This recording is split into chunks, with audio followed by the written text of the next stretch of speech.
চলুন বন্ধুরা দেখে নেওয়া যাক অন্যদের তুলনায় আপনি কতটা স্মার্ট। প্রথমে লেভেল 1 নর্মাল লেভেল, 3 সেকেন্ডের মধ্যে বলুন কোনটি আলাদা। এই যে এটা যে পেরেছে সেই শুধুমাত্র লাইক করবে। এরপর দ্বিতীয় লেভেল মিডিয়াম লেভেল, 4 সেকেন্ডের মধ্যে বলুন কোনটি আলাদা। এই যে এটা যে পেরেছে সেই শুধু সাবস্ক্রাইব করবে।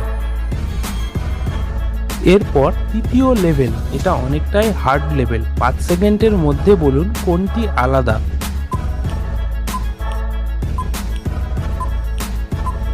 বাহ, ভেরি গুড। এটা অনেকটাই কঠিন লেভেল ছিল। যারা যারা পেরেছেন তারা কমেন্টে 3 বা অল 3 লিখুন, আর যারা পারেননি তাদের জন্য বলে দিচ্ছি এই যে এটি।